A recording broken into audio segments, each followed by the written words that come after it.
أعوذ بالله من الشيطان الرجيم. بسم الله الرحمن الرحيم. نحمدك اللهم يا من نور قلوبنا بأنوار المحبة العلوية وأكمل لنا ديننا بالولاية المرتضوية وأتم نعمته علينا بالهداية الحيدرية، ونصلي ونسلم على الخاتم لما سبق والفاتح لمن غلق والمعلن الحق بالحق، حبيبك وحبيبنا بالقاسم المصطفى محمد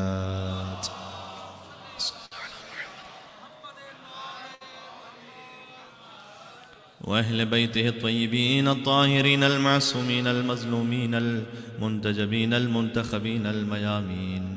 اللهم صل وسلم وزد وبارك على صاحب الدعوة النبوية والصولة الحيدرية والعصمة الفاطمية والحلم الحسنية والشجاعة الحسينية والعبادة السجادية والمآثر الباقرية والآثار الجعفرية والعلوم الكاظمية والحجج الرضوية والجود التقوية والنقاوة النقوية والهيبة العسكرية والغيبة الإلهية.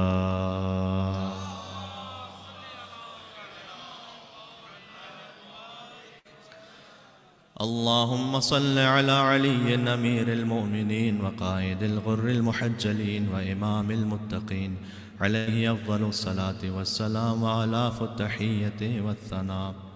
رحمة الله على محبيهم واللعنة الدائمة على أعدائهم اجمعین. روح رمضان ہے امام زمانہ علیہ السلام. شہر اللہ کی جو حیثیت ہے وہ حجت اللہ کی وجہ سے، لہذا چلیں مولا امام زمانہ علیہ السلام کی خدمت ان کے جد کا پرسہ پیش کرتے ہوئے بسم اللہ الرحمن الرحیم. اللہم قل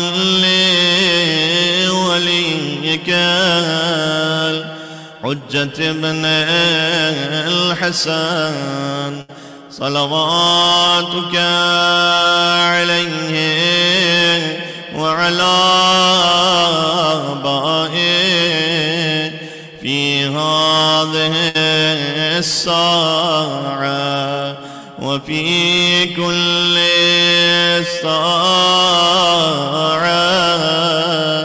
وليا وحافظا وقائدا ودليلا حتى تسكنه أرضك توعا وتمتعه فيها طويلا.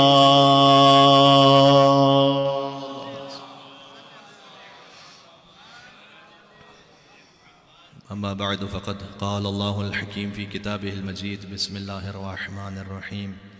أم يحسدون الناس على ما آتاهم الله من فضله فقد آتينا آل إبراهيم الكتاب والحكمة وآتيناهم ملكا عظيما.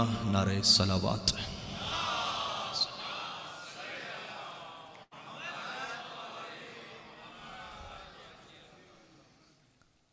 مجالس شہادت مولائے متقیان قائد الغر المحجلین علی بن ابی طالب علیہ السلام کا آغاز ہو رہا ہے. 1400 برس سے فکر بشری غور کر رہی ہے ذات علی بن ابی طالب پر، لیکن جیسے قرآن کے حروف مقطعات نہ سمجھ میں آتے ہیں نہ ان کا انکار کیا جا سکتا ہے، ویسے ہی ذات علی بن ابی طالب نہ کما حقہ سمجھ میں آ سکتی ہے نہ علی کا انکار کیا جا سکتا ہے. علی کو سمجھنا کما حقہ کیوں ناممکن ہے؟ اس لیے بہت سادہ سی بات کروں گا، بچوں تک پہنچ جائے. اس ہستی کو کیسے سمجھا جا سکتا ہے جس کی کوئی دوسری مثال ہی موجود نہ ہو؟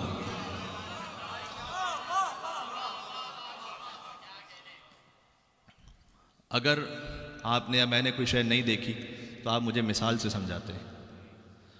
میں نے ممبئی نہیں دیکھا، آپ مجھے شاید کراچی سے سمجھائیں کہ جیسے شہر کراچی ہے، جیسے وہاں گلیاں ہیں، جیسے وہاں لوگ رہتے ہیں، ویسے ہی ممبئی ہے، تو میرا ذہن قریب ہو جائے گا کوئی، چونکہ ایک مثال موجود ہے.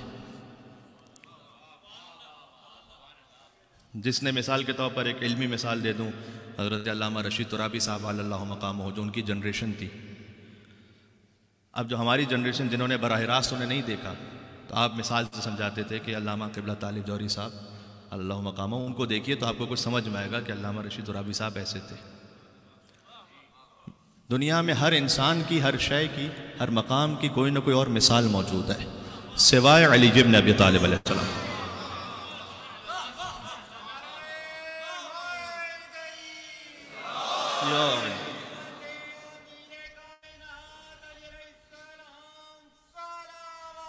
اللہم صلی علی محمد.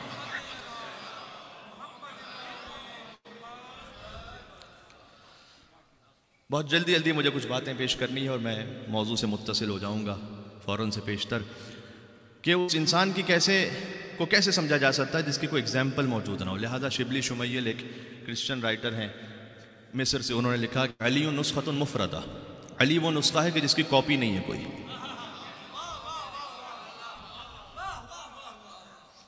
لہذا جارج جرداق ایک اور کرسچن رائٹر ہیں، صوت العدالت الانسانیہ، دی وائس آف ہیومن جسٹس کے نام سے انہوں نے کتاب لکھی. اس میں انہوں نے لکھا کہ لست بمسلم، میں مسلمان نہیں ہوں، فضلا عن شیعہ، جائے گا کہ شیعہ ہوں، میں تو مسلمان ہی نہیں ہوں، لیکن احب علیہ، اس کے باوجود میں علی سے محبت کرتا ہوں. ہر شریف النفس انسان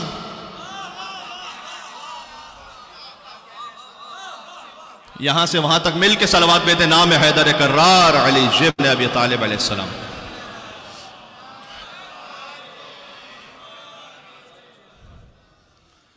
لہذا بو علی سینا نے ایک بات کہی. بو علی سینا تاریخ اسلام کے سب سے بڑے فلسفی ہیں. ان سے پوچھا گیا کہ یہ کچھ تمہیدی باتیں سن لیں گے انشاءاللہ آپ تو آپ کے ذہنوں میں بیٹھ جائیں گی.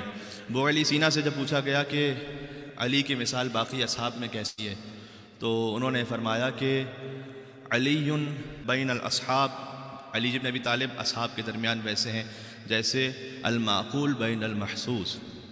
کیا مطلب ہے اس کا؟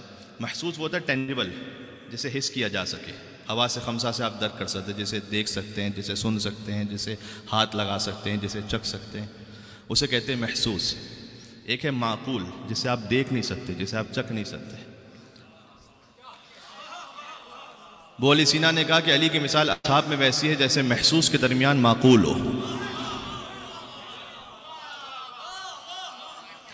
محسوس کے درمیان معقول ہو. پھر اس کے بعد اس پر ہمارے علماء نے، علامہ رشید ترابی صاحب اللہ مقام، انہوں نے یہ بھی کہا کہ البتہ یہ بھی بات ہے کہ محسوس کے ذریعے سے آپ معقول تک پہنچتے ہیں. یہ اللہ جانے بالکل ابتدائی مجلس میں ایک مشکل بات کو چھیڑ بیٹھا میں، لیکن امید ہے کہ آپ قبول فرمائیں گے. محسوس کے ذریعے سے آپ معقول تک پہنچتے ہیں. دیکھیں خدا کو دیکھا نہیں جا سکتا، لیکن آپ خدا کے کائنات کے آثار کے ذریعے سے خدا تک پہنچتے ہیں. تو ہوتا ہے نا کہ محسوس کے ذریعے سے آپ معقول تک پہنچتے ہیں. انہوں نے کہا کہ اصحاب رسول میں مجھے کوئی ایسا محسوس تو بتاؤ.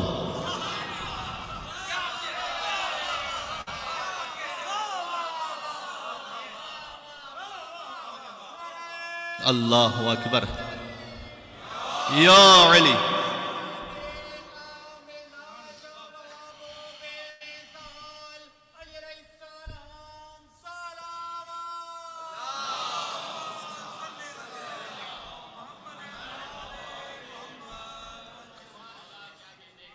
کہتے ہیں کہ مجھے کوئی ایسا محسوس تو بتاؤ جو اصحاب رسول میں ہو، جس کے ذریعے علی تک پہنچا جا سکے، جس کے ذریعے اس معقول تک پہنچا جا سکے. کوئی نہیں ہے، کوئی بھی نہیں ہے.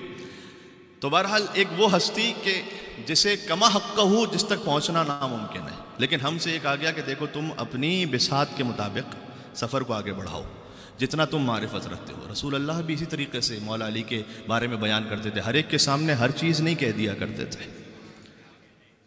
صحیح ہے. 7 مرتبہ ایک واقعہ پیش آیا ہے جب مولا علی علیہ السلام نے سورج سے بات کی ہے. یہ 7 مرتبہ الگ الگ واقعات ہیں جس میں مولا علی علیہ السلام نے سورج سے بات کی. اس میں سے ایک یہ ہے کہ جب بعض افراد نے کہا کہ یا رسول اللہ ہمیں مولا علی کے بارے میں، یہ مولا علی میں کہہ رہا ہوں، انہوں نے کہا ہمیں علی کے بارے میں بیان کیجیے. تو کہا جاؤ جنت البقیع میں دیکھو علی کیا کرتے ہیں. اچھا یہ کن لوگوں نے پوچھا تھا؟ اب میں ان کے نام نہیں لے سکتا یہاں پر. اس لیے کہ سلمان ابو ذر ہوتے تو نام لے لیتا، تو جب نام نہیں لے سکتا تو سمجھ جائیں کہ وہ کون تھے۔ تو وہ مولا علی علیہ السلام کے ساتھ گئے، تو مولا علی نے جنت البقیع میں پہنچ کر سورج کو سلام کیا، سلام ہو اس اللہ کی مخلوق پر کہ جو انسانوں کو روشنی فراہم کرتا ہے۔ تو سورج علی بن ابی طالب کو جواب دیا، وعلیک السلام یا اخا رسول اللہ و یا حجت اللہ علی الخلق اجمعین، سلام ہو رسول اللہ کے بھائی پر اور اس پر کہ جو اللہ کی حجت ہے تمام مخلوقات پر، اس پر سلام ہو۔ اور پھر اب سننے کی بات تو یہ ہے کہ سورج نے علی ابن ابی طالب سے کہا کہ یا اول و یا آخر، یا ظاہر و یا باطن، یا عالم کل شے، اول پر سلام، آخر پر سلام، ظاہر پر سلام، باطن پر سلام، ہر شے کے عالم پر سلام۔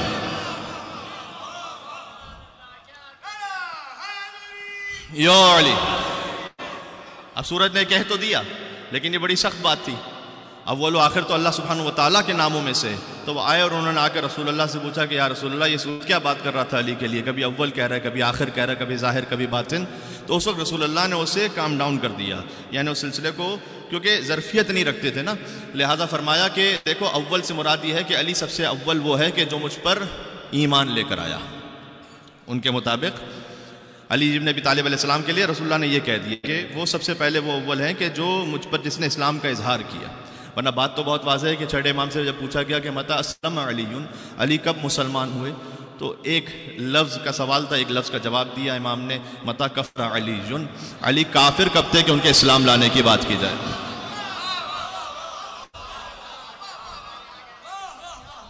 یہ ساری باتیں مجھے ایک جگہ تک پہنچانی ہے، آپ کے ذہن میں رہیں یہ ساری باتیں، اور ایک ایسا موضوع ہے کہ جو یوزولی ممبروں پہ نہیں پڑھا جاتا، جبکہ اس کے بارے میں قرآن کی آیت بھی اور احادیث بھی موجود ہیں۔ تو میں چاہتا ہوں کہ مولا علی علیہ السلام کے بارے میں ہی وہ موضوع اور ان کی پوری حیات پر محیط ہے، لہٰذا یہ موضوع ان 3 دنوں میں بیان ہو جائے۔ اور فرمایا کہ یا اول و یا آخر، کہ آخر سورج نے علی کو اس لیے کہا کہ علی سب سے آخر وہ ہوں گے کہ میرا سر جن کی گود میں ہوگا، اور ظاہر و باطن اس لیے کہا کہ میرا علم علی سے ظاہر ہوگا، باطن اس لیے کہا کہ میرے راز کو علی چھپا کے رکھے گا۔ تو جو ان کے اعتبار سے ذہنیت تھی وہ رسول اللہ نے بیان فرما دی۔ تو لہٰذا مولا کائنات کی شخصیت وہ بھی ہے کہ ہر ایک اپنے اپنے اعتبار سے اپنی اپنی معرفت کا سفر طے کرتا ہے۔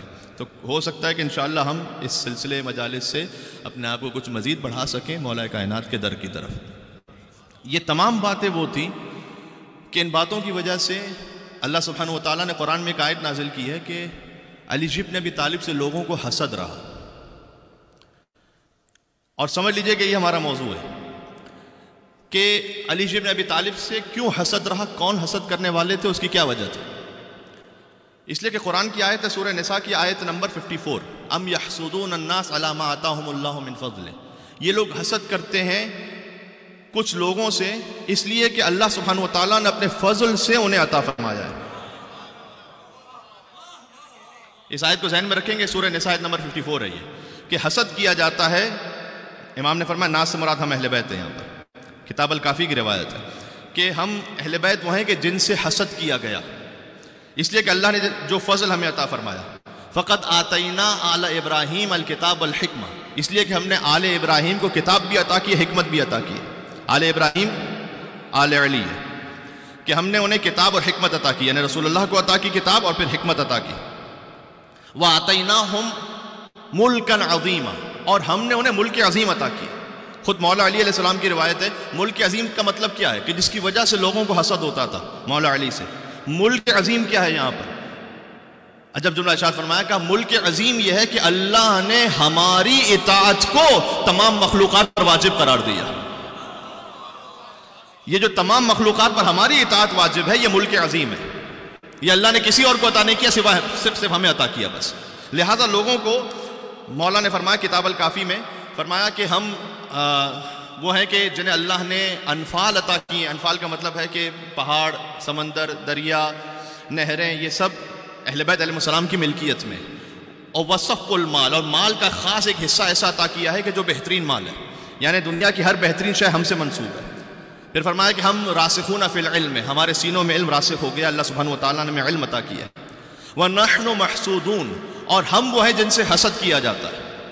امام نے پھر آیت پڑھی اس لیے کہ اللہ تعالیٰ نے قرآن میں کہا ہے کہ اللہ نے کچھ لوگوں کو فضیلت عطا کی کہ ام یحسدون الناس، لوگ حسد کرتے ہیں۔ اچھا، یہ جو حسد کا معاملہ ہے نا مولا علی علیہ السلام سے اور ان کی اولاد سے، آپ دیکھیے یہ سلسلہ مولا علی کی شہادت تک پہنچا ہے اور بلکہ کربلا تک پہنچا ہے۔ یہ ایک لفظ ہے حسد، اس میں سب کچھ شامل ہے۔ ایک مرتبہ ہوتا ہے حسد آپ کسی عام انسان سے کرتے ہیں، ایک مرتبہ ہوتا ہے کہ خاندان اہل بیت سے حسد ہو گیا بعض لوگوں کو۔ اچھا، اس میں بھی دو طرح کے لوگ تھے، اگر میں ہسٹری تھوڑا سا آپ کو سنا سکوں، اس میں دو طرح کے لوگ تھے کہ جو مولا کائنات کی فیملی سے حسد کر رہے تھے۔ ایک وہ گروہ تھا جو علی سے فضائل کی مار کھا رہا تھا، یعنی رسول اللہ جو فضائل کہیں وہ مولا علی کے لے کہیں، اور ایک وہ گروہ تھا ان میں جو میدان جنگ میں علی سے تلوار کی مار کھا رہا تھا۔ جو فضائل کی مار کھا رہے تھے وہ بظاہر مسلمان بن کر رسول اللہ کی محفل میں بیٹھتے تھے، جو مسلمان نہیں تھے اصل میں منافق تھے، جن کے لیے پورا سورہ منافقون نازل ہوا۔ تو اب رسول اللہ کبھی مولا علی کے لیے کہیں کہ میں علم کا شہر ہوں، علی اس کا در ہے، کبھی کہیں کہ میں حکمت کا گھر ہوں، علی اس کا در ہے، کبھی کہیں لَأُوتِيَنَّ الرَّائِدَ غَدًا رَجُلًا كَرَّارًا غَيْرَ فَرَّارٍ، میں علم علی کو دوں گا، کبھی کہیں بَرَزَ الْإِيمَانُ كُلُّهُ إِلَى الْكُفْرِ كُلِّهِ، سارا کا سارا ایمان سارے کے سارے کفر کے مقابلے میں جا رہا ہے۔ اور جنگ تبوک پر تو رسول اللہ نے حد ہی کر دی جب یہ فرما دیا کہ یا علی انت منی بمنزلت ہارون من موسیٰ الا انہ لا نبی بعدی، اے میرے ساتھ آپ کہ علی آپ کی مثال مجھ سے ویسی ہے جیسے ہارون علیہ السلام کی موسیٰ علیہ السلام سے تھی، الا انہ لا نبی بعدی، لیکن بس میرے بعد کوئی نبی نہیں آنے والا، لیکن میرے خلیفہ آپ ہیں۔ اور پھر آئسنگ آن دا کیک یہ ہو گیا کہ جب غدیر کے میدان میں بلند کر کے کہا من کنت مولا فہذا علی مولا۔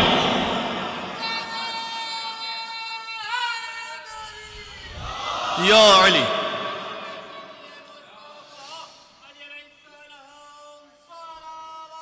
اللہم صلی علی محمد وعلی محمد۔ یہ گروہ وہ ہے کہ جو علی بن ابی طالب سے فضائل کی چوٹ کھا رہا ہے۔ ہر فضیلت مولا علی کے لیے بیان کی گئی۔ آپ مجھے بتلا دیجئے صدر اسلام میں کسی ایک شخصیت کے لیے رسول اللہ نے کچھ اور کہہ دیا ہو، بلکہ ہر وہ شے کہ جو مسلمانوں کی نگاہ میں عظیم تھی رسول اللہ نے اس علی سے جوڑ کر فضیلت کو بیان کیا۔ کعبے کو عظیم سمجھتے تھے مسلمان، کہا یا علی مثلوں کا مثل الکعبہ، اے علی تیری مثال کعبے کی مثال ہے۔ سورہ قل هو اللہ احد کو عظیم سمجھتے تھے مسلمان، فرمایا یا علی مثلوں کا فی الناس کا مثل سورۃ التوحید فی القرآن، اے علی آپ کی مثال انسانوں میں ویسی ہے جیسے قل هو اللہ احد کی مثال قرآن میں۔ بات واضح ہو رہی ہے۔ شب جمعہ کو عظیم سمجھتے تھے مسلمان، فضل لیلۃ الجمعہ علی سائر الناس کا فضل علی بن ابی طالب، شب جمعہ کی فضیلت باقی راتوں پر ویسی ہے جیسے علی بن ابی طالب کی فضیلت باقی انسانوں پر ہے۔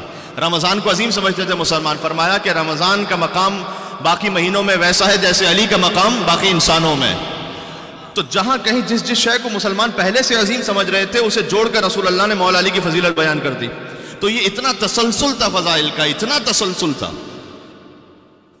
کہ ایک مرتبہ ہوتا ہے کہ سر تسلیم خم ہو کے جھک جائیں، کچھ تھے ایسے جو سلمان تھے، ابو ذر، مقداد، عمار، یاسر جیسے افراد، لیکن تاریخ میں ایک سلسلہ ہے پورا جہاں علی بن ابی طالب سے حسد ہوا لوگوں، اور حسد شدت سے بڑھتے بڑھتے کس مقام تک پہنچا۔ اچھا، یہ ایک گروہ ہے۔ ایک دوسرا گروہ وہ ہے کہ جو کبھی بدر میں، کبھی احد میں، کبھی خندق میں، کبھی خیبر میں علی کی تلوار سے مار کھا رہا تھا۔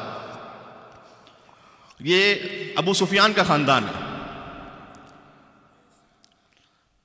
اچھا، میں اس کے بارے میں تھوڑی سی ڈیٹیل میں جاؤں گا اگر آپ ایک جملہ میرا قبول کر سکیں جو شاید تینوں مجالس کا خلاصہ ہے۔ فضائل علی بن ابی طالب سے یا مولا کائنات کی ذات سے حسد کرنے والے دو طرح کے لوگ تھے۔ کچھ منافقین جو مولا کائنات کے فضائل سن کر حسد کرتے تھے، کچھ وہ کہ جو علی کی تلوار کی چوٹ کھا رہے تھے۔ یہ دونوں گروہ جب مولا کائنات کو ظاہری خلافت مل گئی تو علی سے لڑنے کے لیے سامنے آئے۔ میں نے کہا ابو سفیان کا گروہ وہ خاندان وہ تھا کہ علی سے تلوار کی مار کھا چکا تھا، بدر میں بھی سناتا ہوں، احد میں، اور کچھ وہ تھے، اب میں کتنے ابو سنواؤں آپ کو، کہ جو فضائل کی مار کھا رہے تھے۔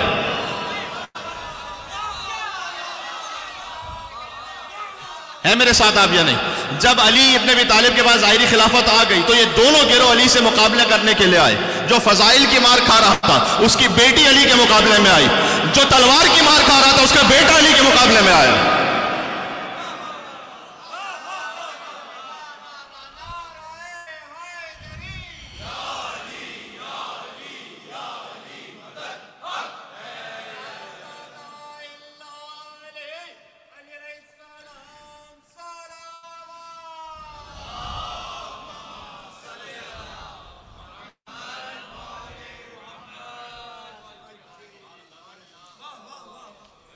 تو ایک لفظ آپ کو احادیث میں ملے گا محسود. محسود ویسے قبیلہ ہے پاکستان میں، لیکن محسود عربی زبان میں، اور ظاہر ہے کہ جس قبیلے کا میں نے نام لیا اس سلسلے میں ایک الگ تاریخ ہے دہشت گردی کی، لیکن میں اس طرف نہیں جانا چاہتا. میں کہنا چاہ رہا ہوں کہ محسود عربی زبان میں کہتے ہیں جس سے حسد کیا جائے. تو امام علیہ السلام نے، پانچویں امام نے فرمایا، چھٹے امام نے فرمایا نحن محسودون، ہم وہ ہیں جن سے حسد کیا گیا ان سب باتوں کی وجہ سے. اچھا، یہ حسد تو شروع ہو گیا تھا دعوت ذو العشیرہ سے، پھر شیب ابی طالب میں، پھر شب ہجرت. لیکن یہ حسد کی آگ مکمل طور پر بھڑک گئی بدر کے میدان میں. اب میں کیا کروں، مجھے تھوڑا سا مولا کائنات کی جنگوں پر اشارہ کرنا پڑے گا ان 3 مجالس میں، اور اگر ان مجالس میں نہ پڑھوں تو نہ پڑھوں. بدر میں جب مسلمان ہجرت کر کے جا چکے ہیں تو اب تو کفار کو سکون ہونا چاہیے کہ مکہ میں جو تھے اپنا دین پھیلا رہے تھے، ابھی چلے گئے مدینہ تو چلے معاملہ ختم ہوا. لیکن بات معاملہ ختم ہونے پر نہیں ہے. لیکن ایک طرف ہے بنی امیہ، ایک طرف ہے بنی ہاشم. تو امیہ اور ہاشم، پھر امیہ کا بیٹا حرب اور عبد المطلب، پھر ابو سفیان اور ابو طالب. تو ان کا نزاع ابتدا سے رہا ہے، اور اس پر کم از کم 10 مجلس ہو سکتی ہیں کہ بنی امیہ اور بنی ہاشم سے لے کر جو سلسلہ پہنچتے پہنچتے کربلا تک کیسے آیا. ایک محمد دشمنی کیا کیا قیامت ڈھا گئی، بدر کی حد بڑھتے بڑھتے کربلا تک آ گئی. تو یہ بالکل چین ہے تسلسل واقعات کا. تو انہوں نے کہا نہیں، ہمیں تو اس دین کو ختم کرنا ہے، لہذا لشکر بنایا، اور لشکر بڑا طاقتور بنایا تھا، 1000 افراد کا. اچھا، بدر چونکہ کل دن گزرا ہے، 17 رمضان فتح غزوہ بدر ہے. صرف ایک علی ہی ہے کہ جس سے فتح ہوئی ہے ساری جنگیں، میں آپ کو بتا رہا ہوں. تو 1000 افراد کا لشکر بنا کر ابو سفیان اس نے بھیجا ہے اس لشکر کو. وہ خود تو نہیں آیا ہے لیکن اس نے بھیجا اس لشکر کو. اور یہاں پر تقریباً یہ مدینہ سے 130 کلومیٹر دور پر ایک کنواں ہے جس کا نام ہے بدر. اس مقام پہ لڑائی لڑی گئی ہے، لہٰذا اس جنگ کو غزوہ بدر کہتے ہیں. اچھا، یہ 1000 افراد کا لشکر جو لے کر آ رہا ہے نا، یہ لشکر مطلب جرار ہے. اس کا مطلب یہ ہے کہ سب کے پاس تلواریں ہیں، سب کے پاس سواریاں ہیں، فل لوڈڈ ہے. اور دوسری طرف سے رسول اللہ کا جو لشکر یہاں سے چل رہا ہے یہ 313 افراد ہے. 313 افراد میں 2 گھوڑے ہیں، 6 اونٹ ہیں، ختم. اکثر کے پاس تلوار نہیں ہے، پیدل چل رہے ہیں اکثر. اور یہ پہنچے ہیں. اب تاریخ اسلام نے کیا کچھ اس میں خرافات نہیں بھر دی. اپنی مسلمانوں کی تاریخ میں لکھا ہوا ہے کہ چونکہ رسول اللہ ابو سفیان کا لشکر لوٹنا چاہتے تھے، لہٰذا اس نے وہ لشکر بھیجا رسول اللہ کے مقابلے پر. میں مسلمانوں سے تو ان سے تو مجھے کوئی امید نہیں ہے، اس لیے کہ اگر اسے کوئی امید ہوتی تو علی اور غیر علی میں کوئی فرق نہ کیا ہوتا انہوں نے کیا. لیکن مجھے آپ سے امید ہے کہ آپ ذرا غور کریں اور سوچیں اور سمجھیں اور اپنے بچوں کو سمجھائیں. دیکھیں، یہ بدر ہے 1400 سال پہلے. تو یہ جو 1400 سال پہلے کی میں بات کر رہا ہوں، تو اگر کوئی یہ ذہن میں آئے کسی کے کہ 1400 سال پہلے کی بات مولانا صاحب آپ کیوں کر رہے ہیں، تو اس کی وجہ یہ ہے کہ دیکھیں 1400 سال پہلے بدر کی لڑائی ضرور ہوئی ہے، لیکن ہم میں سے کوئی 1400 سال کا نہیں ہے، سال کا ہے. اور بالخصوص ہمارے جو بچے ہیں، آپ ان سے پوچھ لیجئے بدر میں کون سے 3 لوگ تھے کہ جو کفار کے لشکر سے آئے، کون سے تھے کہ جو مسلمانوں کے لشکر سے آئے. کم بچوں کو یہ معلوم ہے. اب ہسٹری انہیں نہیں معلوم، اور بالخصوص انہیں اس لیے معلوم ہونی چاہیے کہ اس کا اثر آج تک جاری ہے. اس کا اثر اس لیے آج تک جاری ہے کہ اگر مولا کائنات سے حسد کیا گیا اور پھر اس حسد کی وجہ سے امیر المومنین کو خلافت نہیں دی گئی، تو اس کا اثر آج تک اس طرح سے جاری ہے کہ میں اپنے دینی اور شرعی معاملات میں کون سی لائن اختیار کروں. ان لوگوں کی لائن جنہوں نے علی سے حسد کیا، یا ان لوگوں کی لائن کہ جس نے رسول اللہ کی ایسی حمایت کی، سبحان اللہ، کہ در حقیقت اگر علی بن ابی طالب کا خون نہ ہو اور اولاد علی کا خون نہ ہو تو اسلام میں آپ کو سوائے پھر قتل و غارت کے اور ڈاکہ زنی کے اور لوٹ مار کے اور کچھ نظر نہیں آتا. یقین فرمائیے. ایک اچھے بزرگ خطیب ہے، ان کا جملہ ہے، انہوں نے کہا کہ اگر تاریخ آل محمد نہ ہو نا، تاریخ اسلام میں، تو اسلام فقط لٹیروں کا، قذاقوں کا، ظالموں کا، جابروں کا مذہب بن کے رہ جائے. ہے ہی نہیں کچھ اس میں، کوئی اصلاح کی، کوئی شرافت کی کوئی بات ہی نہیں ہے اس میں، جب تک کہ آل محمد کا آپ ذکر نہ کریں تاریخ آل محمد میں. تو جب یہ پہنچے ہیں تو یہاں سے اب لشکر کفار سے 3 لوگ سامنے آئے، عتبہ، شیبہ، ولید. علی سے حسد کی آنکھ کب بھڑکی ہے. اور وہاں سے جو انصار تھے جنہوں نے رسول اللہ کو ریسیو کیا تھا مدینہ میں، انہوں نے کہا یا رسول اللہ، آپ ہمارے مہمان ہیں اور یہ مہاجرین بھی ہمارے مہمان ہیں. ہمیں اچھا نہیں لگتا کہ ہمارے ہوتے ہوئے آپ جائیں جنگ کرنے کے لیے, تو سب سے پہلے ہمیں اجازت ہے کہ ہم جائیں گے. اور رسول اللہ نے ان کی تجویز کو قبول کیا اور وہ پہنچے. اب 3 انصاری نکلے ہیں وہاں سے عتبہ, شیبہ, ولید. اچھا عتبہ, شیبہ, ولید آپ نے نام تو سن لیے, ذرا تعارف کروا دوں کہ یہ ہیں کون. کبھی آپ کسی شخصیت کو جانتے نہیں ہیں, کون جانے کا بچہ کہ عتبہ کون ہے, شیبہ کون ہے, ولید کون ہے. لیکن اگر کسی مشہور شخصیت کو آپ جانتے ہو, میں کہوں اس کا بھائی, اس کا بیٹا, اس کا باپ, تو پھر تو سب کو سمجھ میں آئے گا نا. تو ایک بڑی مشہور شخصیت ہے تاریخ اسلام کی جس کا نام ہے ہندا. ایک ہے ہندا کا باپ, ایک ہے ہندا کا چچا, ایک ہے ہندا کا بیٹا. کیا ظلم ہے واقعی تاریخ اسلام میں کہ جو پورا خاندان آیا رسول اللہ کے مقابلے پر, اسی کو بعد میں تم نے خلافت دے دی. اور اسی کو جب نواس رسول سبحان اللہ حاکم شام کے مقابلے میں آئے تو لوگ یہ کہیں کہ 2 مسلمان گروہوں کے درمیان معاملہ تھا تو پھر آخر میں صلح پر منتج ہو گیا, تو آپ کو بگڑنے کی کیا بات ہے. جناب ذرا سوچئے تو صحیح کہ یہ کون سا مسلمان گروہ ہے, اس کا آغاز کہاں سے ہوا ہے, اور اس کی کیا ہمدردی ہے مسلمانوں کے ساتھ. بات واضح ہو رہی ہے, کنفیوژن تو نہیں ہو رہا نا. تو عتبہ, شیبہ, ولید, ہندا کا باپ, ہندا کا بھائی, ہندا کا چچا, ہندا کا بیٹا. یہاں سے 3 انصاری نکلے. جب 3 انصاری وہاں سامنے آئے تو انہوں نے کہا تم کون ہو؟ تو انہوں نے بتایا کہ ہم انصاری ہیں, اس طرح سے ہمارا نام یہ. کم تو تم جانتے نہیں, تمہارا لیول ہی نہیں کہ تم ہمارے مقابلے میں لڑو. ہم تو مکے کے, ہم قریشی ہیں. یہ قریشی سے آپ کے دماغ میں کوئی اور قریشی نہ آ جائے, یہ اس زمانے کے قریشی کی بات ہو رہی ہے. کہے کہ مجھے بھی احساس ہوا, ہم تو بڑے خاندان, بڑے ہم خاندانی لوگ ہیں. یہ محمد نے کس کو ہمارے مقابلے میں بھیج دیا ہے؟ تم سے تو قتل ہونا بھی ہماری توہین ہے, قتل کرنا بھی ہماری توہین ہے, جاؤ واپس. اب وہ انصاری پریشان ہو گئے, کیا کریں, ان پر حملہ کریں کیا. انہوں نے پیغام بھجوایا رسول اللہ کو. رسول اللہ نے کہا آ جاؤ واپس. اب جب وہ 3 انصاری واپس آئے تو رسول اللہ کو اپنے لشکر سے اب 3 خاندانی چاہیے.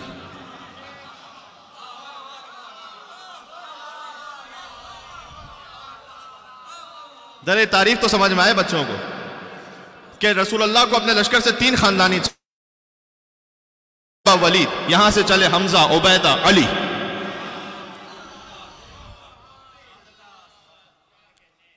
ایک ہے محمد کا چچا, 2 ہے محمد کے چچا زاد بھائی, حمزہ بن عبد المطلب, عبیدہ بن حارث بن عبد المطلب, علی بن ابی طالب بن عبد المطلب. اب جب یہ پہنچے ہیں تو وہاں جو کفار تھے نا, ان کے چہروں پر وہ جو ہے وہ لوہے کی جالیاں جیسی جو زرہ ہوتی نا وہ تھی, تو وہ دیکھ نہیں پا رہے تھے, سمجھ نہیں پا رہے دور سے. کہا کون ہو تم؟ انہوں نے تعارف کروایا, حمزہ ابن عبد المطلب, عبیدہ بن حارث بن عبد المطلب, علی بن ابی طالب بن عبد المطلب. تو سامنے سے کچھ نہ کہہ سکے بلکہ اتنا کہا کہ آدھا کفن کلیم, یہ وہ ہم کف ہے, یعنی جہاں پر پورا کفر ہے اور یہاں پر پورا ایمان ہے. یہاں ایک طرف بنی امیہ ہے, ایک طرف بنی ہاشم ہے.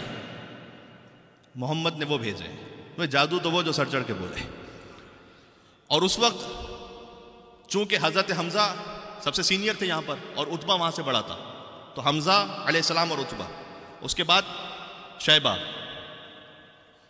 تو یہاں سے عبیدہ, اور ولید وہاں جوان تھا, اور علی بن ابی طالب 25 برس کے. ابھی جنگ شروع ہوئی ہے تو سب سے پہلے جس شخص نے کفار کے کسی پہلے شخص کو قتل کر کے وصل جہنم کیا وہ علی بن ابی طالب تھے. پلک جھپکتے میں ولید قتل ہو چکا تھا, اور پھر انہوں نے حمزہ کو دیکھا تو حمزہ بس تلوار نکال رہے تھے عتبہ کو مارنے کے لیے, اور عبیدہ ابھی گھرے ہوئے تھے شیبہ کے ساتھ کہ علی بن ابی طالب وہاں پہنچے اور عبیدہ کے ساتھ شیبہ کو بھی قتل کیا. اور جب یہ سلسلہ ہو گیا تو وہاں سے اب کفار کا لشکر دوڑا سامنے حملہ کرنے کے لیے, اور علی بن ابی طالب کبھی قلب لشکر پر, کبھی دائیں کبھی بائیں, اور جو علی کے مقابلے میں آتا گیا 2 ٹکڑے ہوتا گیا. شروع میں تو انہوں نے سمجھا کہ آج یہ 25 سال کا جوان آج کھلے میدان میں آیا ہے پہلی مرتبہ, آج بدلہ لے لو اس سے. اس لیے کہ یہ وہی تھا کہ جب ہمارے بچے محمد کو پتھر مارتے تھے تو ہمارے بچوں کی پٹائی وہاں کرتا تھا. یہ وہی ہے کہ جس نے شب ہجرت بستر رسالت پر سویا تھا اور رسول اللہ کو جانے کا موقع دیا تھا. یہ وہی ہے کہ شیب ابی طالب محمد کی حفاظت یہ کرتا رہا تھا. تو ان کے دل میں دعوت ذوال عشیرہ کا بغض ہے، شیب ابی طالب کا بغض ہے، شب ہجرت کا بغض ہے، کم ٹوٹ پڑو علی پر. اور جب علی ابن ابی طالب نے سامنے شجاعتہ وجود، ابن ابی لدین معتزلی نے لکھا ہے کہ علی وہ ہے کہ جس کی شجاعت وجود ہے پورا اس کا. تو جب جنگ ہوئی تو 70 مارے گئے کفار کے. مجھے بدر نہیں پڑھنی، بدر پڑھوں تو کم از کم 2-3 مجلسیں چاہیے. جب جنگ تھمی تو 70 مارے گئے کفار کے، جس میں سے 35 علی نے اکیلے مارے تھے، اور 35 سب مل کر مارے تھے، جن میں سے ہر ایک میں علی شریک تھے.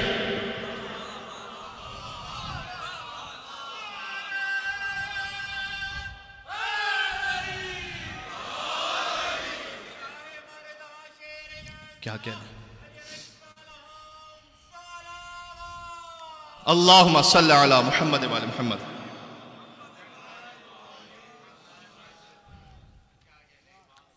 میں بتلانا چاہ رہا ہوں علی سے حسد کا آغاز کہاں سے ہو رہا ہے، جو بغض کی آگ ہے وہ کہاں سے بڑھکی ہے. اچھا اب یہ سب بھاگے تو 70 لوگ قتل ہو چکے تھے، باقی اپنی جان بچا کر بھاگے. ابو جہل مارا جا چکا تھا، حنظلہ بن ابی سفیان مارا جا چکا تھا، سب علی بن ابی طالب کی تلوار کے ہاتھوں.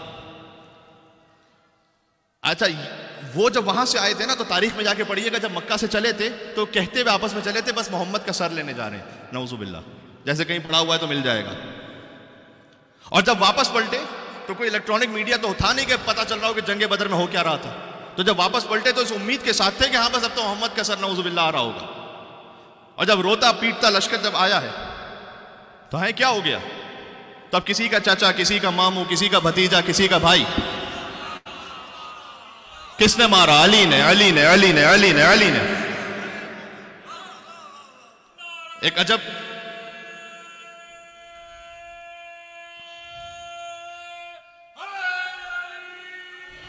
یا علی.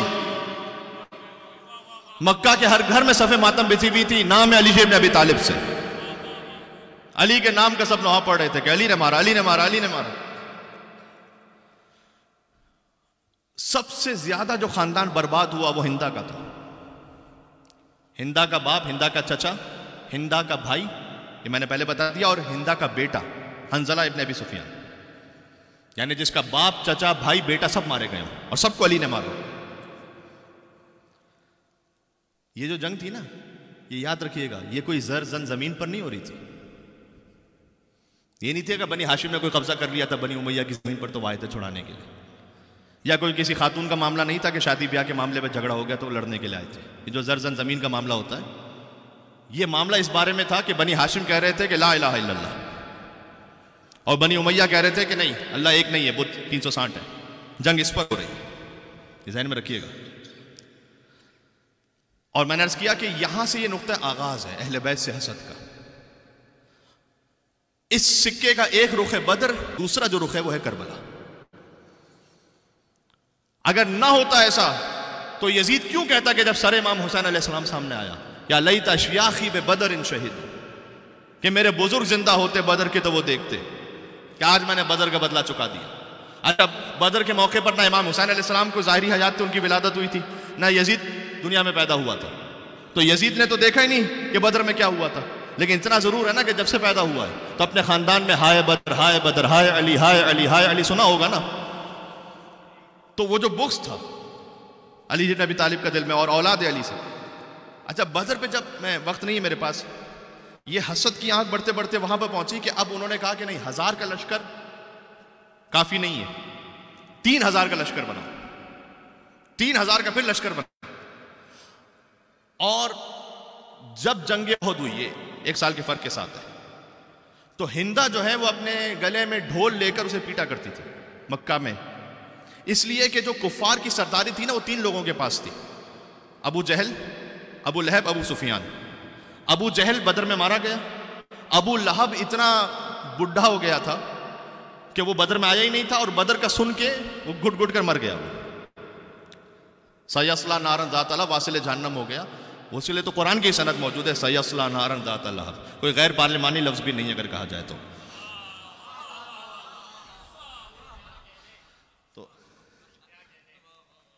ایک صلوات کا حق بنتا ہے اب یہاں پر محمد علیہ.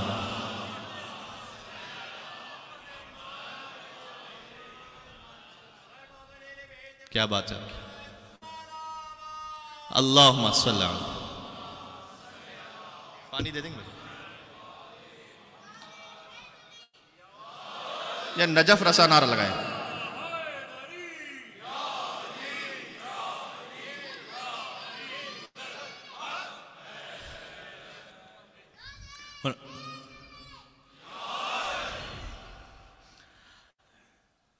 اب وہ ڈھول پیٹ پیٹ کر یہ کہا کرتی تھی اس لیے کہ ابو جہل مارا گیا. غور کیجئے گا, ابو لہب خود مر گیا, تو اب لشکر کفار کی سرداری کس کے پاس آ گئی؟ ابو سفیان اور اس کی بیوی. عورتوں کی سردار ہندا, مردوں میں سردار ابو سفیان. تو وہ جاتی تھی گھر گھر چندہ لینے کی کہ اب مال جمع کرو. شاعری پڑھتی تھی, محمد اور علی کے خلاف بالخصوص اکساتی تھی لوگوں کو. اب 3 گنا زیادہ پھر لشکر تیار کیا, 3000 کا لشکر. احد کے مقام پر میں نے کہا مجھے جنگیں نہیں پڑھنی ہے, مجھے فقط یہ بتلانا ہے کہ مولا علی علیہ السلام سے بغض ہے کیوں. اس لیے کہ ساری کفار کی جو منصوبہ بنتی ہے نا, وہ ناکام صرف ایک شخص نے کی ہے, صرف ایک شخص نے کی. یقین جانیے اور کوئی ہے ہی نہیں اس کے علاوہ. احد میں تو محمد صلی اللہ علیہ وآلہ وسلم تک پہنچ گئے تھے, اتنا پہنچ گئے تھے کہ اگر پتھر مار رہے تھے تو حضور کے دندان مبارک لگ رہے تھے, اتنا قریب تھے. یہاں سے 3000 کا لشکر ہے, یہاں سے 700 کا لشکر. علی جی بن ابی طالب چلے ہیں, اب عورتوں کا لشکر بھی وہاں سے آیا ہے. یہ تاریخ وہاں سے چلتی ہے, یاد رکھیے گا ذرا یہ. اچھا مجھے نہیں معلوم کہ کیوں وہ لشکر آیا, مجھے نہیں معلوم, کیونکہ اتنی شکست فاس جب بدر میں ہو چکی ہے تو عورتوں کا کیا کام ہے اب ہندا کے ساتھ. اور عورتیں آئی ہیں جو گیت گا رہی ہیں, نحنو بنات الطارق نمشی علی نوارق, یہ گیت گا رہی ہیں. ہم ستاروں کی بیٹیاں ہیں کہ جو مخمل کے فرشوں پہ چلتی ہیں. سوچ رہا ہوں اگلا جملہ سناؤں کہ نہ سناؤں. اپنے لشکر سے کہہ رہی ہیں کہ میں بہت ہی احتیاط سے سناتا ہوں. اب وہاں پر کچھ بے حیا ایسے تھے کہ جو مردوں کے درمیان بھی عورتیں اس طرح کے شعر گا رہی تھیں اور لوگ سن رہے تھے. مجھے تو یہاں بیان کرتے ہوئے تھوڑی سی حیا آ رہی ہے, ہلکا میں نقل کفر کر رہا ہوں فقط. تو کہ اپنے لشکر والوں سے کہ دیکھو اگر تم آج ڈٹ گئے تو ہم بستر پر تمہارے ساتھ ہوں گی. یہ میں نے بہت ہلکا کر کے کہا ہے. تو اس طرح سے جوش دلا رہی تھی. یہاں علی بن ابی طالب نکلے, وہاں سے کافروں کا پہلا شخص علم لے کر نکلا. پہلے کو علی نے مارا, دوسرے کو پھر علی نے مارا, تیسرے کو مارا, چوتھے کو مارا, پانچویں کو مارا, چھٹے کو مارا, ساتویں کو مارا. یہ تاریخ پڑھ رہا ہوں جو ہے. 7 کو علی ابن ابی طالب نے جب مار دیا تو اب کسی مرد کی ہمت نہیں تھی کہ وہ علم اٹھایا کر. تو ایک عورت آئی, اس نے آ کر وہ علم لیا اور علی ابن ابی طالب نے لا حول ولا قوت کر کے واپس پلٹے. سبحان اللہ, کیا کہنے علی کا.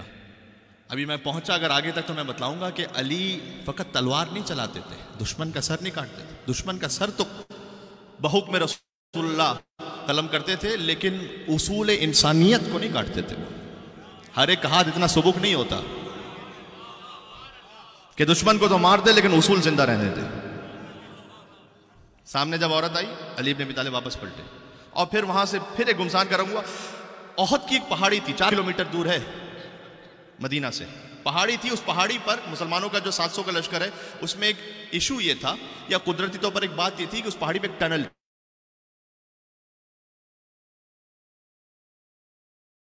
تو اس طرح سے وہ نکلے گا کہ بالکل مسلمانوں کی بیک پر وہ آ کے نکل جائے گا لشکر, اور پیچھے سے حملہ کر دے گا, اور آگے سے تو ہے ہی کفار کا لشکر. تو رسول اللہ نے ان 700 میں سے 50 افراد سے کہا تھا کہ دیکھو تم پہاڑی پر یہاں کھڑے رہنا اور ہرگز ہرگز نہ چھوڑنا اس مقام کو, اور تم آن ڈیوٹی ہو, لہٰذا چاہے ہم کفار کو حملہ کرتے ہوئے اور انہیں شکست دیتے ہوئے مکہ تک پہنچا دیں, یا وہ ہمیں پیچھے کرتے ہوئے مدینہ تک پہنچا دیں, لیکن خبردار تم اس مقام کو نہ چھوڑنا, اور میری ضمانت یہ ہے کہ تمہیں مال غنیمت میں سے کوئی کمی نہیں ہوگی, ملے گا تمہیں.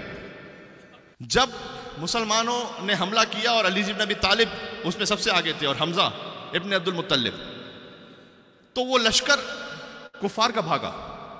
اور یہاں جو 50 افراد تھے اس میں سے ایک سردار رسول اللہ نے بنایا تھا، انہوں نے کہنا شروع کیا کہ دیکھو وہ مال غنیمت جمع ہو رہا ہے، تو چلو ہم چلتے ہیں کہ پیچھے نہ رہ جائیں.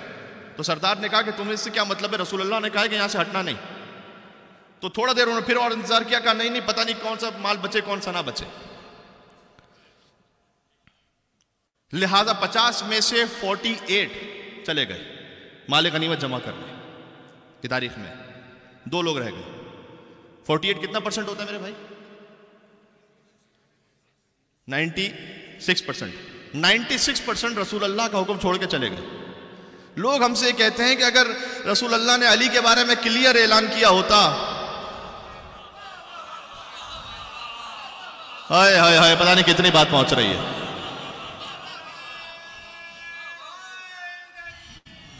یا علی یا علی، ہم سے کہتے ہیں کہ رسول اللہ نے علی کے بارے میں کلیئر اعلان کیا ہوتا تو لوگ علی کو نہ چھوڑتے اور علی کو خلافت دے دیتے. ارے احد کی پہاڑی پر کلیئر اعلان تو کیا تھا، 96% بھاگ گئے تھے. تو اب کیا شکوہ کیا جائے؟ یہ رسول اللہ کے زمانے میں زندگی میں بات ہو رہی ہے، انہوں نے نہیں مانا حکم. اور پھر وہیں کفار کے لشکر کو محسوس ہوا کہ یہاں سے تو وہ دستہ ہٹ گیا، انہوں نے پھر بیک سے حملہ کیا اسی ٹنل سے. تو 2 لوگ جو تھے وہ شہید ہو گئے حضور کے حکم پر جنگ کرتے ہوئے. اور جب اس طرف سے وہ آئے تو ایک طرف سے 3000 کا لشکر اور ایک طرف جب 700 کا تھا لشکر، تو اگر دونوں طرف سے بھی کفار کا لشکر ہو تو ڈبل ہوتا ہے دونوں طرف سے. تو مسلمان درمیان میں اب گھرے ہوئے اور ایک کے بعد ایک حملہ شروع ہوا اور اتنا قریب پہنچ گئے وہ مسلمانوں کو بھگاتے بھگاتے اور قتل کرتے کرتے. کچھ لوگ وہ تھے کہ جو حکم رسول سے جام شہادت جنہوں نے نوش کیا، اس میں سے کچھ وہ تھے کہ جو تھوڑا سا عقل مند تھے، وہ محفوظ مقام کی طرف کوچ کر گئے. یہ جو حملہ کیا تھا پیچھے سے، یہ تاریخ ہے ذرا سنیے گا تو صحیح. یہ جو احد کی پہاڑی کے پیچھے سے حملہ کیا تھا، یہ حضرت سیف اللہ خالد بن ولید رضی اللہ تعالیٰ عنہ انہوں نے حملہ کیا تھا. اللہ کی تلوار ہے، جس پر مرضی چاہے چل جائے. تو وہ مسلمانوں کے خلاف ہی چل گئی اور ایک طرف سے وہ، ایک طرف سامنے دوسرا کفار کا لشکر درمیان میں، جو کہ کچھ مارے جا رہے ہیں کچھ بھاگ رہے ہیں. اور وہ اتنا کلوز ہو گئے رسول اللہ سے پہنچتے پہنچتے پہنچتے کہ میں نے عرض کیا کہ تاریخ میں لکھا ہوا ہے کہ جب وہ کوئی پتھر پھینکتے تھے تو اب رسول اللہ کے چہرے اقدس پر لگ رہا تھا. وہ بالکل گھیر لیا تھا انہوں نے رسول اللہ کو اور حضور کے رخسار مبارک پہ پتھر لگا جہاں سے خون بہنا شروع ہوا. پھر ایک پتھر دندان مبارک پر لگا. اور یہاں اگر تاریخ میں منٹ سیکنڈ تو لکھے نہیں ہوتے، لیکن اگر میں اپنی کیلکولیشن کے حساب سے کہوں تو چند منٹس کی بات بھی نہیں ہے، چند سیکنڈز کی بات تقریباً ہے کہ ان کے نیزے اب رسول اللہ پہ بسنے والے کہ دفعتاً ایک بجلی چمکی. کیا کہنا علی ابن ابی طالب کا، کیا کہنا علی ابن ابی طالب کا. یا علی، میں نے کہا نا منصوبوں کو ناکام بنایا ہی علی نے، تو حسد تو ہونا ہے علی سے.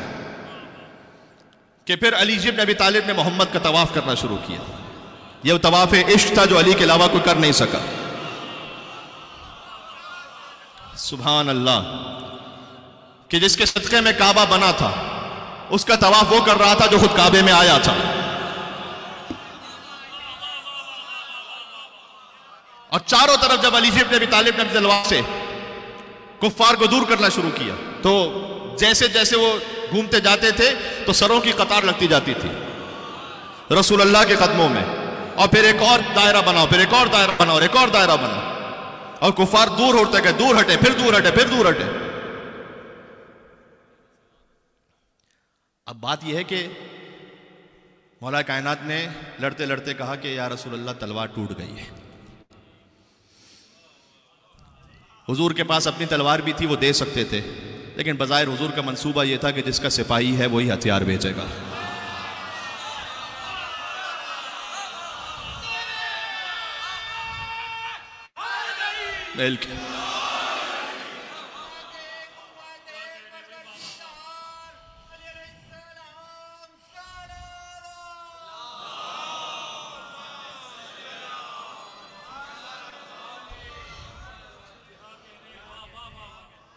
دیکھیں میں 6.5 سال آپ کی خدمت میں جب سے آیا ہوں، اگر یہ موضوع اور یہ باتیں میں نے پہلے پڑھی ہوئی ہوں تو آپ ثواب کی خاطر سن لیں. اگر یہ پہلی مرتبہ میں آپ کے سامنے پڑھ رہا ہوں تو ذرا توجہ کے ساتھ سنیے گا کہ میں کیوں پڑھ رہا ہوں ان باتوں کو, کوئی وجہ ہے.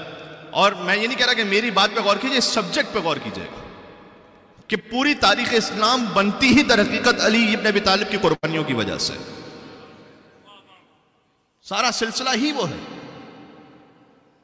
کہ لا فتح الا علی لا سیف الا ذوالفقار کی سند آئی. اللہ سبحانہ وتعالیٰ کی جانب سے جبرائیل نے تلوار نازل کی. میں نے کہا مجھے عہد نہیں پڑھنی.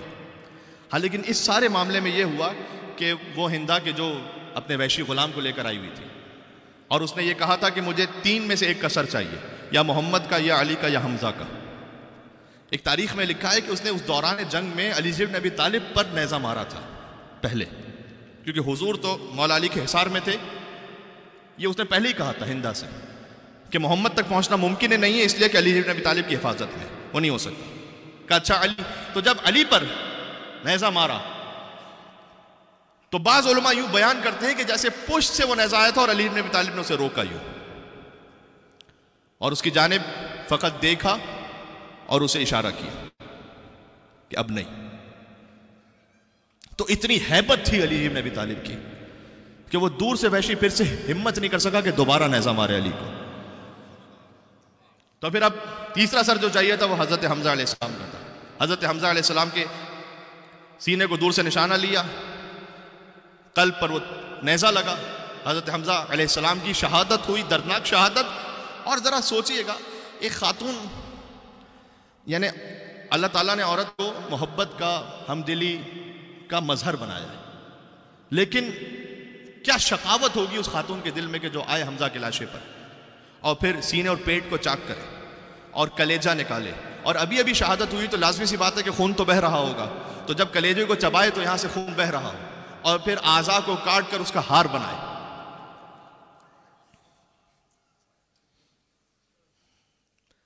اگر اے مسلمانوں آپ نے ایسوں سے دین لینا ہے, یقین جانیے اگر تاریخ اسلام میں آل محمد کا کردار نہ ہو تو مسلمانوں کی تاریخ پڑھ کر سب سے بڑا باغی میں خود ہوتا. یہ ہے تاریخ.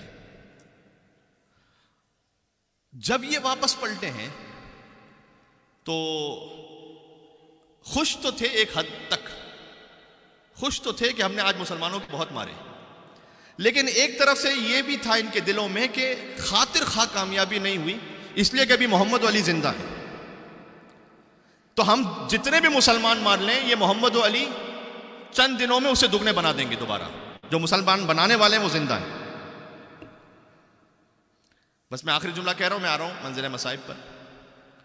تو مولا کائنات سے حسد اور زیادہ بڑھا کہ ہم بالکل محمد کے قریب پہنچ چکے تھے, علی نے پھر بچایا محمد کو, یہاں تک کہ اب تیسرا حملہ 3000 کے لشکر کے ساتھ کیا جب احزاب یعنی سارے گروہوں کو اکٹھا کیا. انہوں نے کہا کہ جناب ہمارے آپس کے معاملات بعد میں طے ہوں گے, ہماری آپس کی جو جنگیں اس وقت جو کامن انیمی ہے وہ اسلام ہے, اس سے نمٹو. جس کو آپ جنگ خندق کے نام سے جانتے ہیں, اس کو جنگ احزاب بھی اس لیے کہتے ہیں کہ سارے گروہ تھے اس میں.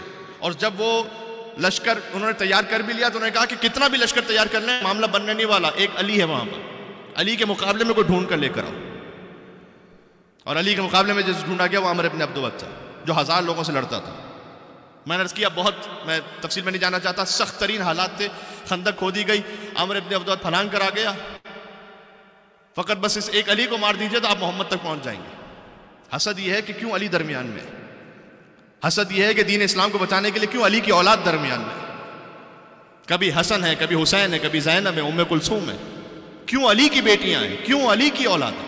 علی ابن ابی طالب عزیزوں وہ ہیں جو خود شہید, جس کی زوجہ شہید, جس کے بھائی شہید, جس کے پوتے شہید, جس کے نواسے شہید, جس کی بیٹیاں اسیر. ابھی تم کہتے ہو کہ میں علی کے ساتھ کسی اور کو بھی مانوں.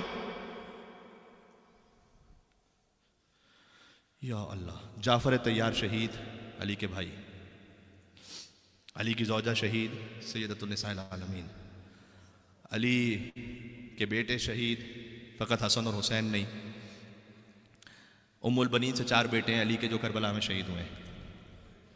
علی کے پوتے شہید, فقط ایک پوتا نہیں, کبھی علی اکبر, کبھی علی اصغر, کبھی قاسم.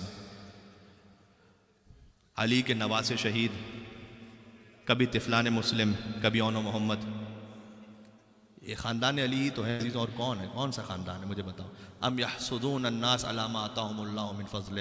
آج کی گفتگو سورہ نساء کے آیت نمبر 54 پہ رہی کہ اللہ نے انہیں اپنے فضل سے اتنا عطا کیا ہے کہ لوگ حسد کرتے ہیں اب خاندان اہل بیت سے. یہ امام نے فرمایا کہ ناس سے مراد ہم ہیں، ہم سے حسد کرتے ہیں لوگ، اس لیے کہ ہم نے دفاع کیا ہے محمد کا دفاع، محمد کے دین کا دفاع ہم نے کیا ہے. بس عزیزوں آپ کی طبیعتیں منقلب ہو گئی، لہٰذا آپ یہاں سے کل بات شروع کروں گا. اور اس میں ایک بات جو سمجھنے کی ہے، حدیث میں آیا ہے کہ لا یجتمع الحسد والایمان فی قلب امرئ، حسد اور ایمان کسی ایک دل میں جمع نہیں ہو سکتا. یہ وہ معاملہ ہے کہ شیطان نے سب سے پہلے حسد کیا، یہی معاملہ جو ہے وہ نسلوں کو ختم کر دیتا ہے، خاندانوں کے خاندان اجاڑ دیتا ہے، بھائی کا بھائی سے حسد، مومن کا مومن سے حسد. اس کے پاس وہ کیوں ہے کہ جو میرے پاس نہیں ہے، پھر سازش ہوتی ہے، پھر ایک دوسرے کے خلاف پھر بیک بائٹنگ ہوتی ہے، غیبت بھی ہوتی ہے، تماش. یہ سب کچھ اس وجہ سے ہوتا ہے کہ آپ اور میں اللہ کے دیے پر راضی نہیں رہتے. بات واضح ہو رہی ہے؟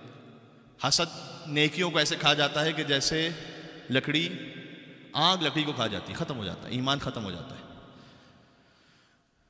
ایک کام کیجئے ضرور اپنی زندگیوں میں کہ ایک تو یہ کہ بچوں میں شکر کی عادت ڈالیں، بہت ضروری ہے. ہم فبأي آلاء ربكما تكذبان کا مظہر بنے آپ کہ تم اپنے رب کی کون کون سی نعمتوں کو جھٹلاؤ گے. صحیح ہے؟ یہ آج کی گفتگو کا بڑا اہم پیغام ہے. چونکہ بچوں میں شکر کی عادت ہم نہیں ڈالتے اس لیے کہ خود شاید کبھی ماں کی زبان پر کبھی باپ کی زبان پر، اور میں ہاتھوں کو جوڑ کے کروں گا، شاید یہ مستورات میں کچھ زیادہ ہوتا ہو زبان پر شکوے شکایتیں. اس کے پاس وہ ہے، اس کے پاس ویسا برتن ہے، اس کے پاس ویسا برانڈ ہے، اس کے پاس ویسا. یہ آپ نہ کیجئے، اس لیے کہ جتنا آپ اسے بڑھاتے چلے جائیں گے کبھی بھی یہ آنکھ جو ہے نا بجھنے والی نہیں، سیٹسفیکشن کبھی بھی نہیں ہوگا، ہمیشہ بڑھتا جائے گا. مولا کائنات نے کیا فرمایا ہے؟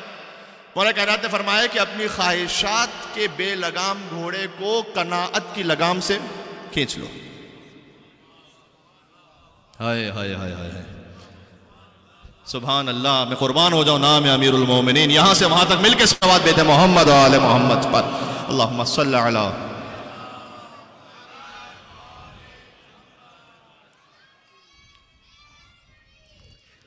یا علی. کیا کہنے، سکھلائیں اپنے بچوں کو کہ میری عزت کے لیے اتنا ہی کافی ہے کہ میں تیرا بندہ ہوں. جو علی نے کہا، اے پروردگار میرے فخر کے لیے اتنا کافی ہے کہ تو میرا رب ہے. اور کسی چیز کی آپ حلال سے کوشش کیجئے، جو حاصل ہو جائے اللہ کا شکر ادا کریں. لیکن اپنی زندگیاں کیوں ایسے راستے پہ ڈال دیتے ہیں کہ جہاں پر صبح دوپہر شام ہم و غم صرف یہ ہو کہ میری کتنی پراپرٹیز بنتی ہے، میرا کتنا بینک بیلنس بنتا ہے، میرا کتنا اسٹیٹس بڑھتا ہے. اور پھر 20 سال بعد، 25 سال بعد، کبھی 15 سال بعد آتے ہیں کہ مولانا صاحب ہماری اولاد بالکل ہمارے ہاتھ سے نکل گئی ہے، کوئی وظیفہ بتائیں. یہ بات وظیفوں سے نہیں ہونے والی، وظیفوں سے نہیں ہونے والی. تو عزیزوں بات واضح ہو رہی ہے انشاءاللہ. سبحان اللہ. دکھ درد کی کوئی حد نہیں یا علی مدد، حاسد کریں ہزار حسد یا علی مدد. سبحان اللہ.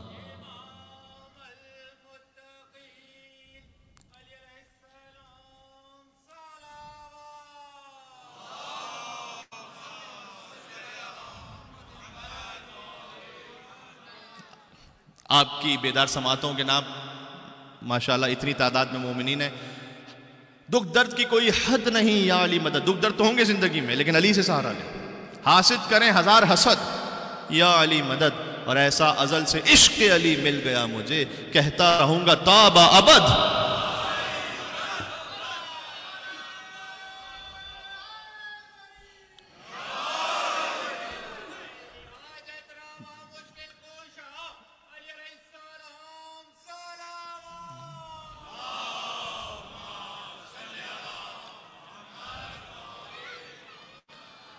آپ صلوات تو بھیج رہے ہیں اور ماشاءاللہ اچھی آواز میں بھیج رہے ہیں، لیکن جتنی بڑی تعداد میں آپ یہاں موجود ہیں تو ایک نجف رسا صلوات بھیجیں جس سے حیدر کرار راضی ہو جائے انشاءاللہ.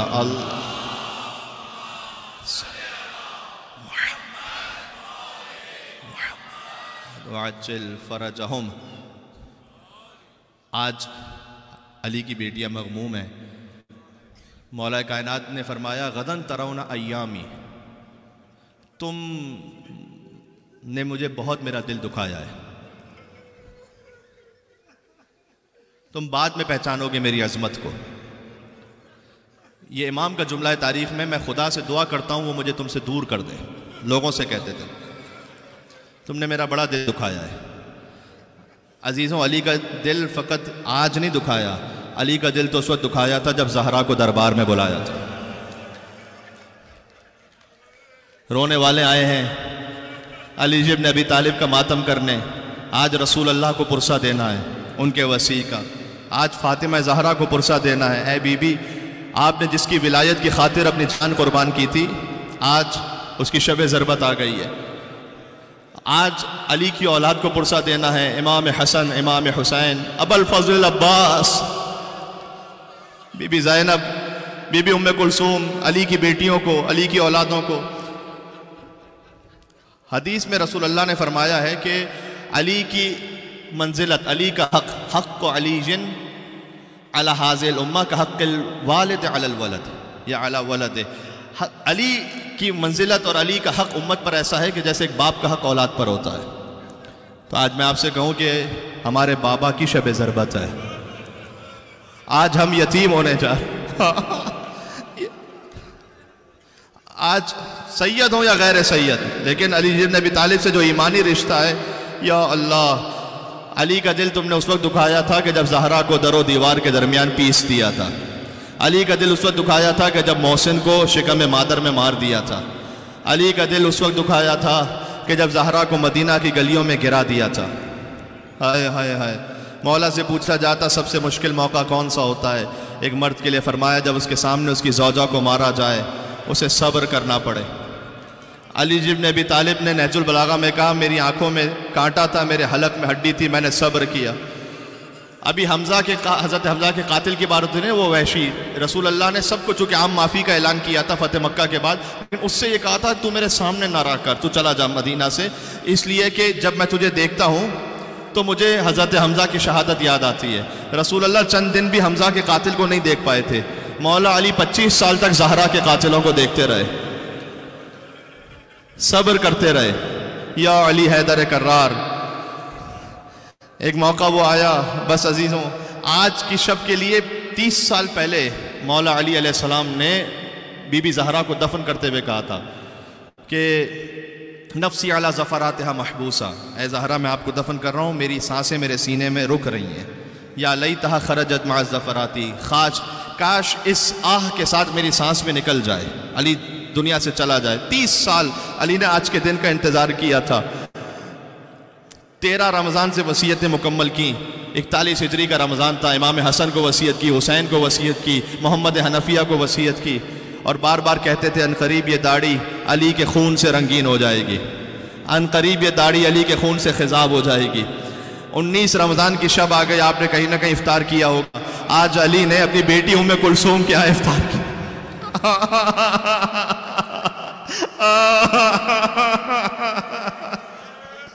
علی نے اپنے دختر بی بی ام کلثوم کے یہاں افطار کیا۔ جب باپ آئے بیٹی کے یہاں افطار کرنے تو کیا بیٹی کے دل کی خوشی ہوگی؟ تو جو کچھ رکھ سکتی تھی وہ رکھے گی نا بیٹی، تاکہ میرے بابا اچھے سے اچھا افطار کریں، لیکن مزاج علی کو جانتی ہے نا، مزاج علی کو جانتی ہیں، لہٰذا ایک دودھ کا جام رکھا، ایک نمک کی چھوٹی سی ڈلی رکھی، یا اللہ، اور ایک سوکھی روٹی رکھی۔ میرے مولا نے بی بی ام کلثوم کو دیکھا، فرمایا اے بیٹی آپ جانتی ہیں علی نے ایک وقت میں 2 غذائیں استعمال نہیں کی ہیں، ان میں سے ایک اٹھا لیجئے گا۔ ام کلثوم بیٹی کا دل تھا، چاہا نمک اٹھا لوں تاکہ میرے بابا دودھ پی لے، نمک اٹھانا چاہا کہ نہیں بیٹی نمک رکھ لے، دودھ اٹھا لے، اس لیے کہ علی کو نمک بہت مرغوب ہے۔ سوکھی روٹی اور نمک سے افطار کیا علی ابن ابی طالب نے، اور پھر رات کا وقت عبادتوں میں مصروف ہو گئے، بار بار صحن خانہ میں جاتے تھے، آسمان کی طرف دیکھتے تھے، کہتے تھے ہاں یہ وہی رات ہے، ہاں یہ وہی رات ہے۔ ام کلثوم کا دل تڑپ گیا، آ کر کہا بابا، آپ بار بار فرماتے ہیں ہاں یہ وہی رات ہے، بابا یہ کون سی رات ہے؟ علی نے کہا انا للہ وَإِنَّا إِلَيْهِ رَاجِعُونَ، کہاں ہیں علی پر رونے والے؟ ختم کرنے والے، آج مولا کا سر زخمی ہونے والا ہے۔ کہ بیٹی آپ تو جانتی ہیں کہ علی دنیا میں کسی پہلوان سے خوف نہیں کھایا علی نے، لیکن آج دنیا کے کسی پہلوان کے سامنے نہیں، آج رب العالمین کے سامنے حاضری دینی ہے۔ بس علی آئے، پھر اس کے بعد لکھا ہے طویل سوروں کی تلاوت میں مصروف ہو گئے، بار بار سجدے میں جاتے تھے، طویل سجدے فرماتے تھے، اس کے بعد اٹھے۔ اچھا رات کا تقریباً آدھی رات کا وقت گزر چکا تھا کہ علی کے گھر کے باہر، بی بی ام کلثوم کے گھر کے باہر کچھ تلواروں کے یا اللہ ان کی ٹکرانے کی آواز آئی، جنگاروں کی آواز آئی۔ علی باہر نکلے، دیکھا حذیفہ یمانی ہے، سن لینا اس روایت کو بہت رہو گے، حذیفہ یمانی ہے اپنے 40 تلوار برداروں کے ساتھ موجود ہیں۔ کہا ہے حذیفہ کیوں آئے ہو آج؟ کہ مولا ابتدائے رمضان سے یہ کان سنتے سنتے تھک گئے مولا، کہ یہ داڑھی علی کے خون سے خضاب ہونے والی ہے، مولا توف ہے ہماری زندگی پر، اگر ہمارے ہوتے ہوئے کوئی آپ کو مار کر چلا جائے، مولا ہم سب نے ارادہ کیا ہے کہ آپ کی حفاظت کریں گے جب تک رمضان گزر نہ جائے۔ کیا کہنا علی کا؟ کہا حذیفہ میں کون ہوں؟ آپ میرے امام ہیں، کہ میں تجھے حکم دیتا ہوں تو واپس چلا جا۔ حذیفہ کو حکم امام آیا، حذیفہ پلٹے، لیکن بار بار علی کے چہرے کو دیکھتے جاتے تھے اور کہتے تھے کہیں یہ وہی رات نہ ہو، کہیں یہ وہی رات نہ ہو۔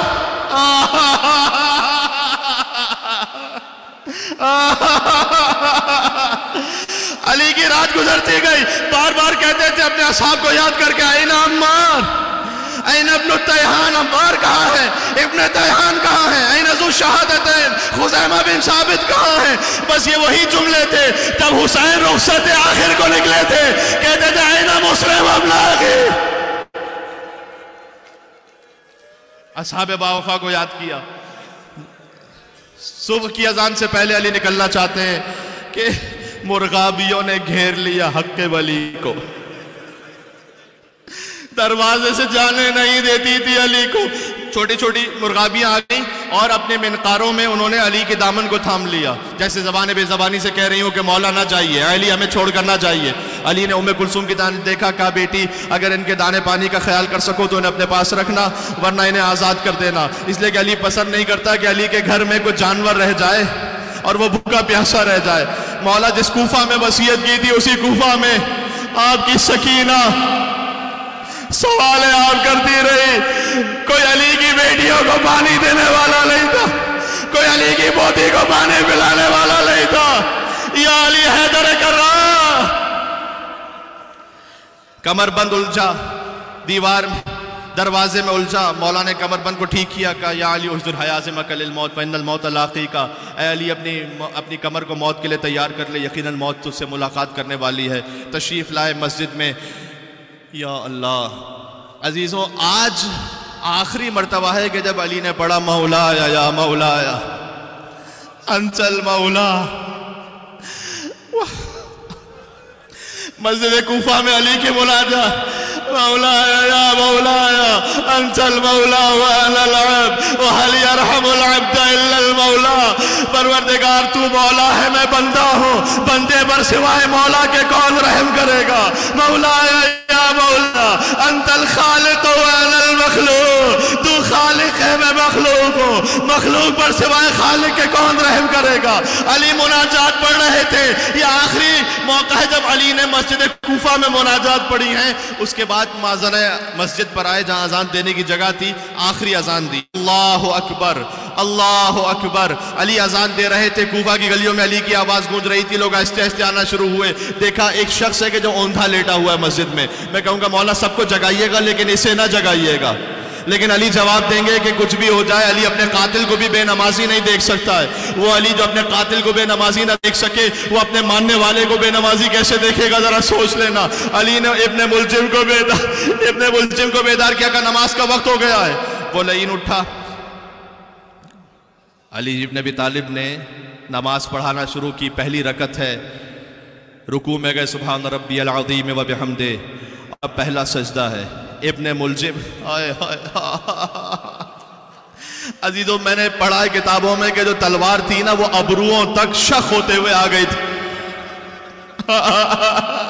یہاں علی کا سجدے سے سر اٹھا، وہاں تلوار گری، علی ابن ابی طالب کا فرق اقدس شک ہو گیا، مسجد کوفہ کے مینار ہلنے لگے، لقد تحطمت واللہ ارکان الہدی، آج ہدایت کا رکن مار دیا گیا، علاقت قتل امیر المومنین مارے گئے، جبرائیل لوہا بڑھ رہے تھے، علی ابن ابی طالب کا سر زخمی تھا۔ میں کہوں گا مولا آپ پر سجدے میں وار ہوا لیکن خود سر اٹھا لیا، سلام اس حسین پر، حسین کا سر سجدے میں قلم ہوا لیکن سجدے سے سر نہ اٹھا، نوکے نیزہ پر حسین کا سر۔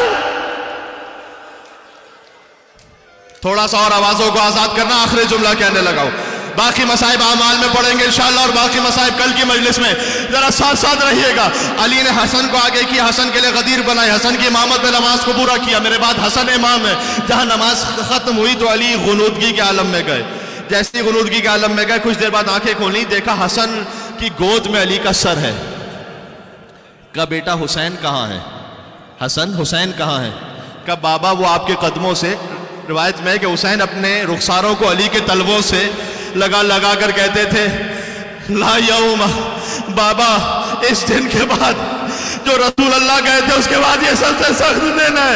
گویا علی نے پلٹ کر کہا نہیں بیٹا حسین، لا یوم گیا باب۔ حسین شدت سے رو رہے تھے، آخری جملے پر آ گیا، بہت رو چکے، آخری جملے پر آ گیا، کہا بیٹا صبر کرو، یہ دیکھو نانا رسول اللہ کھڑے ہیں، یہ دیکھو دادا ابراہیم کھڑے ہیں، یہ دیکھو دادا اسماعیل کھڑے ہیں، یہ کیا کہیں گے؟ علی کا بیٹا تھا، صبر نہ کر سکا، بیٹا آہستہ رونا، بس یہ خاندان اہل بیت میں تسلی کا انداز۔ جب کربلا میں بوڑھے باپ نے جوان کے گلے جیسے برچھی کھینچی، اکبر کا کلیجہ ہلا، حسین کو بابا علی کا جملہ یاد آ گیا کہ بیٹا اکبر صبر کرنا، یہ دیکھ دادا ابراہیم کھڑے ہیں، یہ دیکھ اسماعیل کھڑے، یہ کیا کہیں گے؟ حسین کا بیٹا تھا، صبر نہ کر سکا۔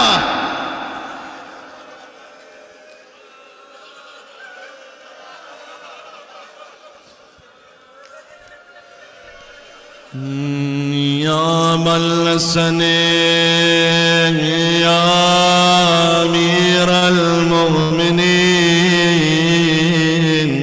یا علی ابن ابی طالب، اپنے آپ کو نجف میں محسوس کرنا، علی کے حرم میں سب مل کے یا حجت اللہ علی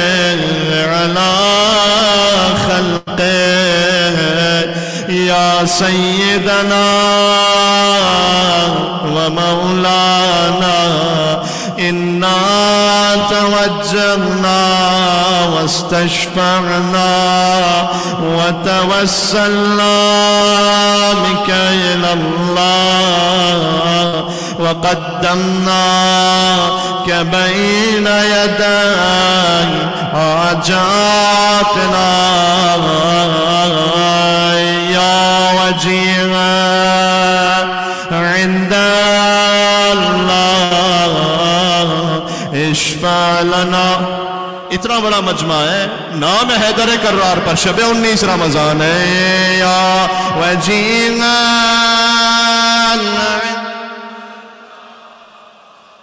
اشفع لنا، علی کا زخمی سر سوچ کے مل کے پڑھنا ہے، یا وجینا عند اللہ اشفع لنا عند